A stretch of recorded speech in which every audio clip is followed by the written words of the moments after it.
It starts small. A joke that feels a little too sharp. A text left unread for days. A decision made without asking you. You feel it in your gut first. A cold, sinking weight. But you swallow it. You smile. You tell yourself you're taking the high road. You tell yourself it doesn't matter. But it does matter. Because disrespect is not an event. It is a process. It is a test. And every time you stay silent, every time you laugh it off, you are not being nice. You are signing a contract. You are telling the world that your dignity is negotiable, that you are cheap, that you can be walked on without consequence. Niccolò Machiavelli, the man who understood the darkest corners of human nature, knew this centuries ago. He knew that the moment you are seen as weak, you are already conquered. He didn't write The Prince for people who wanted to be liked. He wrote it for people who wanted to survive. If you are tired of being the one who gives more than they get, if you are tired of feeling invisible in a room full of people, listen closely. We are going to perform a surgery on your personality. We are going to kill the part of you that begs for approval, and we are going to birth something else, something formidable. But first, we must answer the question that haunts you in the middle of the night. The question you are afraid to ask because you already know the answer. Why do they do it? And more importantly, why do you let them? There is a psychological trigger you are pulling every single day that invites them to treat you this way. You are doing it right now. You are doing it with your posture, your apologies, and your availability. We need to find that trigger, and we need to break it. Disrespect is rarely a shout. It is a whisper. It begins small. A test. Human beings are efficient predators. We are constantly scanning our environment for hierarchy. Who is above me? Who is below me? Who can I use? Who must I fear? When someone meets you, whether it is a first date, a new manager, or an old friend, they are subconsciously testing the fence line of your territory. They lean on the fence. They make a small joke at your expense. They show up 10 minutes late without calling. They interrupt your story to tell their own. They are watching, waiting. If the fence holds, if you correct them with a look, a silence, or a firm boundary, they back off. They classify you as respect. But if the fence leans, if you smile nervously, if you say, "It's okay, don't worry about it," you have just given them permission to invade. Machiavelli observed that men are driven by two principal impulses, either by love or by fear. In the modern world, we don't need people to fear for their lives. We need them to fear the loss of access to us. When you tolerate a small disrespect, you are training them. You are the architect of your own humiliation. You are teaching them that your time is cheap, your feelings are irrelevant, and your boundaries are suggestions. Think about the last time you felt small. Maybe it was a meeting. You spoke, and someone talked over you. What did you do? Did you stop? Did you apologize? Did you wait for them to finish? In that moment, you signaled submission. You signaled that their voice was more important than yours. And the worst part? You felt it. You felt the betrayal of yourself. That sinking feeling in your gut is not just embarrassment. It is your soul screaming at you for abandoning it. Disrespect thrives in the gap between your dignity and your fear. You fear conflict. You fear being seen as difficult. You fear that if you stand up for yourself, you will be rejected. So you choose the slow poison of disrespect over the sharp pain of confrontation. But Machiavelli warns us, war is not avoided. It can only be postponed to the advantage of others. When you avoid the conflict of setting a boundary today, you are guaranteeing a war against your self-esteem tomorrow. And in that war, you are fighting alone. So what do? The standard advice is weak. Tell them how you feel. Use I statements. No. When you are dealing with someone who disrespects you, you are dealing with a power dynamic, not a therapy session. If you explain your feelings to someone who doesn't respect you, you are handing them ammunition. You are showing them your soft underbelly. You do not explain. You do not complain. You become the void. Imagine you throw a ball against a wall. It bounces back. You catch it. You throw it again. It's a game. You are engaged. Now imagine you throw that ball into a black abyss. It doesn't bounce back. It doesn't make a sound. It just vanishes. Do you throw another ball? No. You step back. You are unsettled. You are unsure what is in that darkness. That is the power of non-reaction. When someone insults you, they are expecting a specific script. They expect you to get angry, which proves they control your emotions, or they expect you to retreat, which proves they own your space. When you do neither, you break the script. You look at them. You hold eye contact. You do not smile. You do not scowl. You simply observe. You let their words hang in the air. You let the silence stretch until it becomes uncomfortable. Not for you, for them. Silence is a mirror. In that silence, their insult reflects back onto them. They hear the pettiness in their own voice. They see the immaturity of their own behavior. You will see them start to fidget. They will say, "I was just joking," or "Why are you so serious?" They are scrambling. They are trying to get the ball back, but you don't give it to them. You have entered what Machiavelli calls the position of the prince. The prince does not engage in petty skirmishes in the mud. The prince watches from the balcony. This is not about being passive. This is about being strategic. Energy is currency. Attention is currency. Why would you pay someone who just tried to rob you? When you withhold your reaction, you are signaling that their opinion of you does not carry enough weight to move you. You are signaling that you are anchored in something deeper than their validation. This is the first step to becoming untouchable. You stop feeding the beast. Machiavelli said the fox is necessary to recognize traps. Disrespect is often a trap disguised as casual conversation. It is the neg from a manipulator, the backhanded compliment. You're actually smart for someone who didn't go to college. You look good. Have you lost weight? If you take the bait, if you say thank you, or if you get defensive, the trap snaps shut. The fox sees the intention behind the words. You must develop cold empathy. Hot empathy is feeling what they feel. It is getting swept up in the emotion. Cold empathy is clinical. It is a surgeon looking at a tumor. You understand why they are doing it, but you are not infected by it. Why is this person trying to lower my status? Usually, it is because they feel their own status is threatened.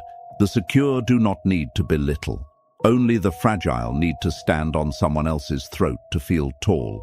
When you see the disrespect for what it is, a symptom of their weakness, not a reflection of your worth, it loses its sting. It becomes pathetic. You stop thinking, "What is wrong with me?" and you start thinking, "What is broken in them?" This shift in perspective is everything. It takes you out of the victim role and puts you in the analyst role. The fox knows that you cannot fight every battle. If you roar at every dog that barks, you will lose your voice. You must choose where to engage. Sometimes, the most savage move is to agree with them. They say, "You're so lazy." You say, "I know, it's a luxury." They say, "You're weird." You say, "Absolutely." This is a technique called fogging. You become like fog. If you throw a stone at a rock, it chips. If you throw a stone at fog, it passes right through. You offer no resistance. You give them nothing to push against. By agreeing with the insult, or rather, by refusing to be insulted by it, you disarm them completely. You take the weapon out of their hand and you drop it on the floor. It confuses them. It breaks their frame. They want a fight. You give them nothing, and in that nothingness, you win. But sometimes silence is not enough. Sometimes the wolf is at the door and the lock is breaking. Machiavelli knew that while the fox is cunning, the lion is necessary to terrify. There are moments when you must show your teeth, not to bite necessarily, but to remind them that you can. This is where most people fail. They confuse aggression with strength. They scream, they threaten, they make a scene. That is not strength. That is a tantrum. True aggression is controlled. It is precise. It is a surgical strike. When a boundary is crossed repeatedly, silence is no longer an option. Now, you must enact a consequence. But here is the Machiavellian key. The consequence must be action, not words. You do not say, "If you do that again, I will leave." You just leave. You do not say, "Stop interrupting me." You stop speaking entirely, look at them, wait for them to finish, and then turn your attention to someone else. You cut them out of the conversation. You remove your attention. You remove your presence. Machiavelli wrote, "Men ought either to be well treated or crushed." In a modern context, crushed means they lose access to the privilege of your time. If you have a friend who constantly flakes on you, you don't write a long paragraph about how it hurts your feelings. You stop inviting them. When they finally reach out, you are busy, not fake, busy. Actually busy building a life that doesn't depend on them. You effectively kill the version of the relationship where they get to disrespect you. This is painful. It requires you to be willing to lose people. And that is why so many of you are stuck. You are not willing to walk away. You are holding on to the scraps of a relationship because you are terrified of the void. But you must understand this. You cannot negotiate respect with a terrorist. And anyone who holds your self-worth hostage is a terrorist to your soul. If you are not willing to walk away, you have no leverage. None. The lion does not bluff. The lion does not negotiate its own existence. The lion marks its territory. And if you cross it, there is a price to pay. That price is your absence. Scarcity creates value. Diamonds are valuable because they are rare. Oxygen is free, but if I take it away from you for 2 minutes, you will trade everything you own for a breath. Machiavelli understood that familiarity breeds contempt. If you are always available, always present, always replying instantly, your value drops. You become part of the furniture. When you have been disrespected, your immediate instinct is often to try harder to win them back, to prove you are worthy, to fix it. Do the opposite. Withdraw. This is not the silent treatment. The silent treatment is manipulative. It is done to provoke a reaction. I am talking about strategic withdrawal. This is done for your protection and recalibration. You pull your energy back into your own center. You stop initiating. You stop sharing your inner world. You become a surface, polite, professional, but impenetrable. You treat them like a stranger. There is a coldness to this, a necessary coldness. When you withdraw your warmth, they feel the chill. They realize that the warmth was a gift, not a right. And suddenly, the dynamic shifts. They start to pursue you. Is everything okay? You've been quiet lately. Do not rush back in. Let them sit in the cold. Let them realize that your presence is something that must be earned. This requires you to have a life outside of them. You must have a mission, a purpose, a kingdom of your own. If your entire world revolves around one person, a partner, a boss, a parent, you are vulnerable. You are a satellite orbiting their planet. If they push you away, you drift into dark space. But if you are the sun, if you have your own gravity, then their disrespect does not move you. You simply burn on, build your fortress, build your skills, build your body, build your bank account, build your mind. When you know that you can survive and thrive without them, you become dangerous. You become free. And a free person is impossible to disrespect, because a free person can always leave. Now we go deeper, into the dark room of the mind. We have talked about how to handle the external world, but the external world is just a reflection of the internal one. The brutal truth, the Machiavellian truth, is that you are being disrespected because on some level you believe you deserve it. You have a disrespect baseline. It is a thermostat setting in your subconscious. If you were raised in a chaotic home, or if you have a history of trauma, your thermostat is set to tolerance. You are comfortable with a certain level of abuse. It feels familiar. It feels like home. When someone treats you well, you get suspicious. you sabotage it. When someone treats you poorly, you lean in. You try to fix them. You have to reset the thermostat. You have to build what the Stoics called the inner citadel, a fortress inside your mind that no one can enter without your permission. This begins with how you talk to yourself. If you disrespect yourself, if you break promises to yourself, if you eat garbage, if you procrastinate, if you look in the mirror and think insults, why would you expect anyone else to treat you differently? You are broadcasting your self-worth on a frequency that everyone can hear. When you walk into a room, your micro-expressions, your tone of voice, the way you hold space, it all tells a story. Is the story, please like me? Or is the story, I am here? To kill disrespect, you must first kill the weak version of yourself, the version that needs validation like a drug. You must fast from validation. Stop asking people what they think. Stop fishing for compliments. Stop apologizing for taking up space. Start keeping promises to yourself. If you say you are going to the gym, you go. If you say you are going to work, you work. Every time you keep a promise to yourself, you lay a brick in the inner citadel. You build self-trust. And when you trust yourself, when you respect yourself, other people's disrespect feels disgusting. It doesn't feel familiar anymore. It feels like a violation. And you reject it instantly, reflexively, like touching a hot stove. You don't have to try to set boundaries. Your existence is the boundary. People can smell self-respect. It has a scent. It smells like danger. It smells like someone who cannot be manipulated. And interestingly, it attracts the right kind of people. People who want to meet you at your level, not people who want to drag you down to theirs. Let's look at the practical application. Tomorrow morning, you walk into work, or you sit at the dinner table. Someone makes a comment. Must be nice to leave early, or I see you finally decided to join us. The old you would have laughed nervously. The old you would have explained, oh, I actually finished all my work, or sorry, traffic was bad. The new you, the one who has walked through this fire, you stop, you turn, you look them in the eye, you hold the gaze for 3 seconds, 1, 2, 3. You say nothing, you turn back to what you were doing. You have just signaled, I heard you, and it was beneath me.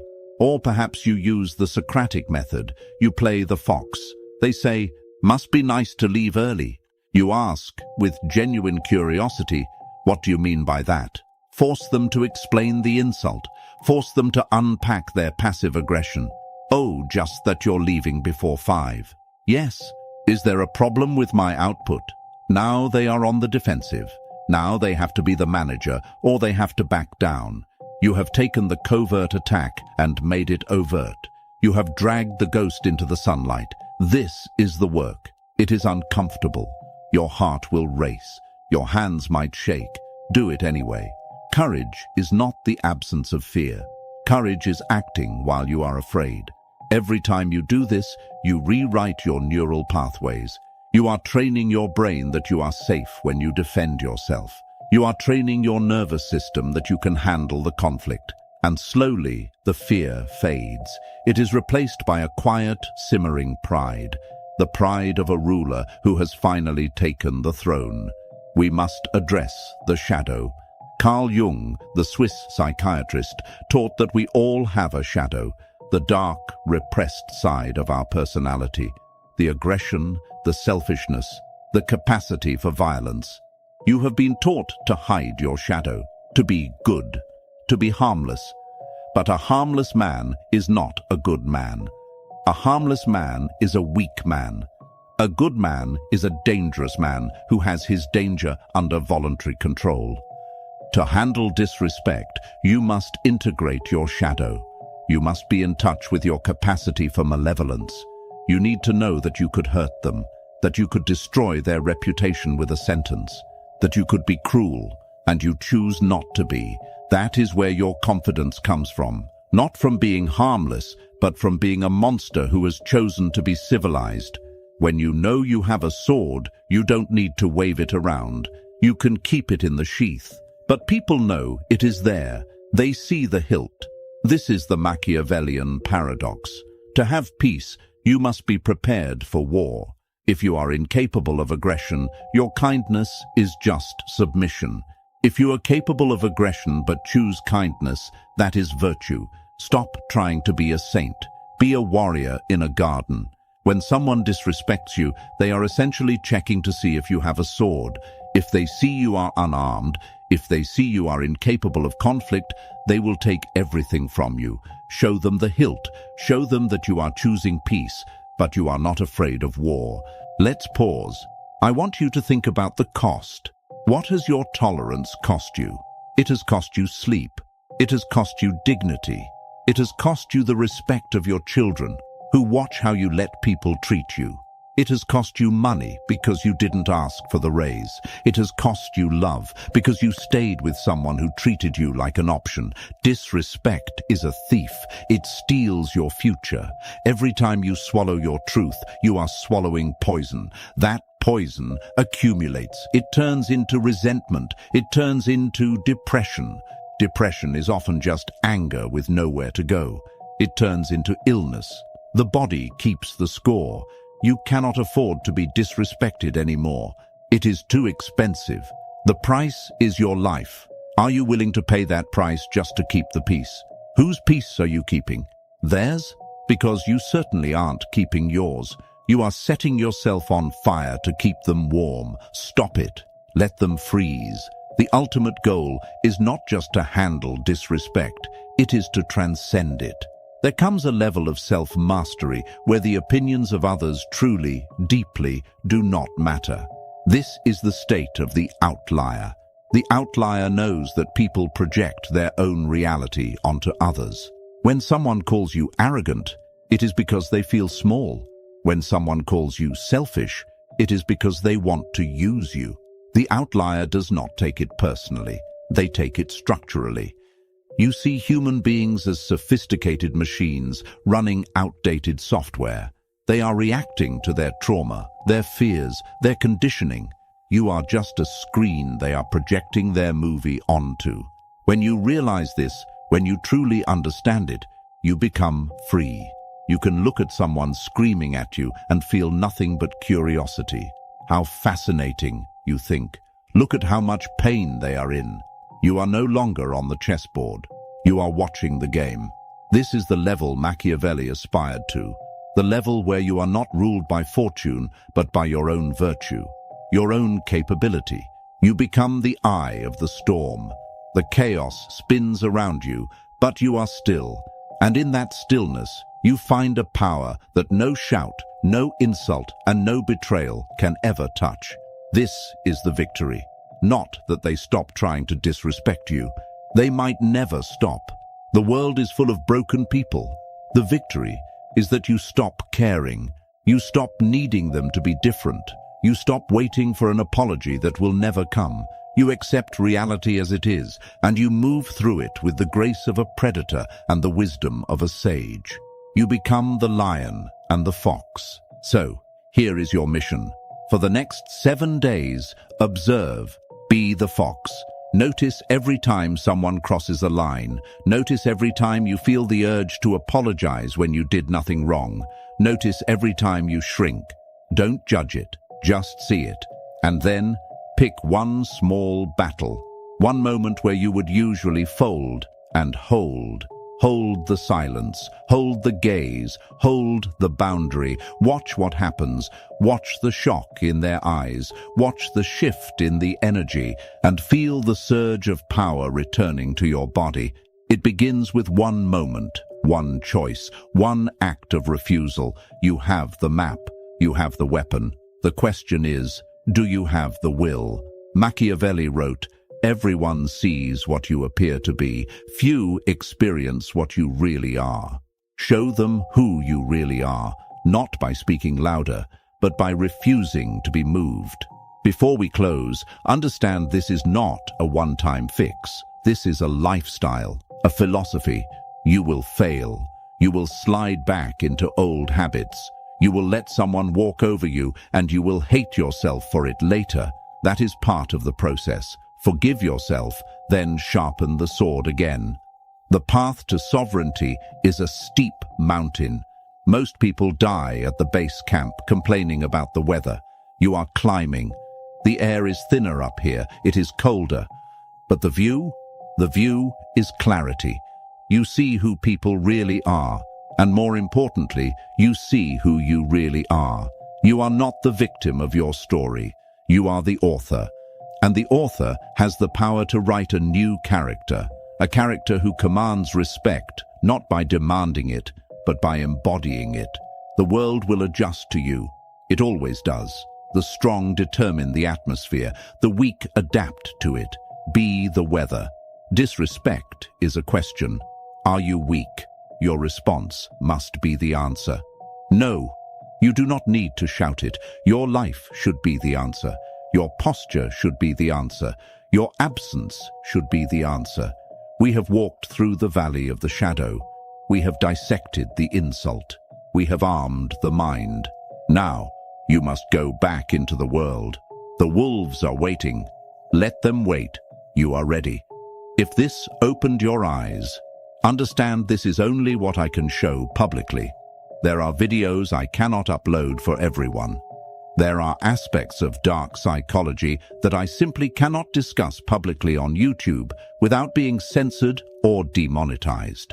The algorithm suppresses the most powerful information. Those exist behind the join button. If you're still here, you're not like the others. Subscribe if you haven't. But if you want what's hidden, click the join button and step into the architect level.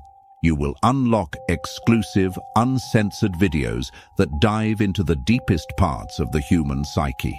The techniques of elite manipulation, the shadow work that breaks you down to build you up, and the forbidden philosophy that rules the world. Most won't. That's the point. See you on the inside.